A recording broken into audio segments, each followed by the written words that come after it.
Grimworks Productions.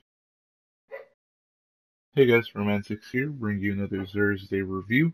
He is on Nessus and he's up in his tree. Just go ahead and put a tracker. You'll know exactly what I'm talking about. Remember to like, comment, and subscribe. And remember, I'll see you wherever Xur is. And first up, the weapon that Xur is selling is the Prospector Grenade Launcher. I'm going to go over these perks because you can go over it yourself. And, well, you see the stats here. They're not going to change. Since it is an exotic, and the exotic perk is Excavation. Hold R2 to fire grenades. Release to detonate all live grenades simultaneously.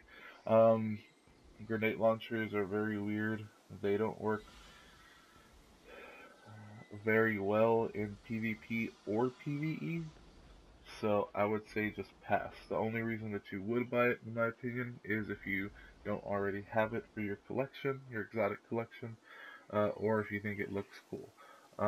Just grenade launchers are weird. They don't do enough damage in PvE, and then in PvP, they're just hard to gauge unless you play around with them a lot. It's hard to gauge how far they'll shoot an opponent, and they're just not as effective.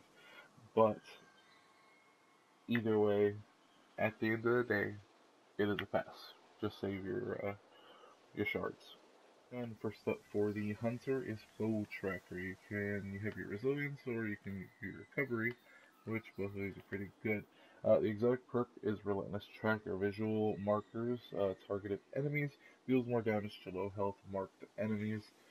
Um, it's good to have that type of radar because it kind of slices that radar into more quadrants, so you can tell a little more where someone is.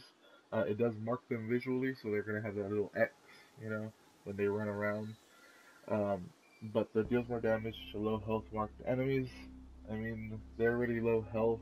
I don't think you need a little extra damage to kill them.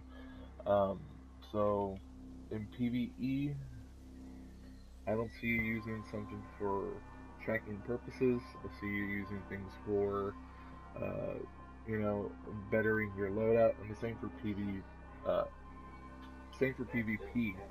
My dog starts barking. Um, yeah, same thing for PvP.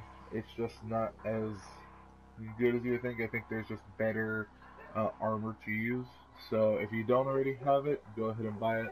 Otherwise, just pass. Alright, and second up for Titan, and again, sorry about my dog barking. For Titan, it is an unsurmountable skull fort. So you can adjust your mobility or your recovery. Pretty cool. The exotic perk is Transfusion Matrix. Kills with arc melee abilities trigger health regeneration and restore melee energy. This is really good. This is something that you may want to use with your striker. Uh, just a little more versatility. You already have two grenades if you're using that particular path. So you have two pulse grenades. You have a melee that's gonna automatically regen health and restore some melee energy after a melee kill. You have your shoulder charge. Come on, it's a good piece of armor. Go ahead and buy.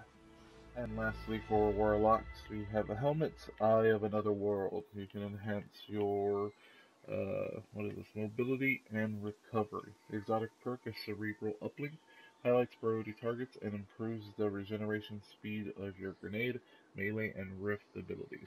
This isn't the best armor that you can use for your subclasses, but it is really versatile in terms of what you can do with it because it goes with any subclass. It doesn't have priority over any other one. It's just any subclass. It's just for warlocks in general. You highlight your priority targets. It improves your regeneration speed for all of your abilities, your rift ability, melee, and grenade, and it's just really consistent. So it is a buy if you don't already have it, just because it can be with any class and it does not matter. So go ahead and buy.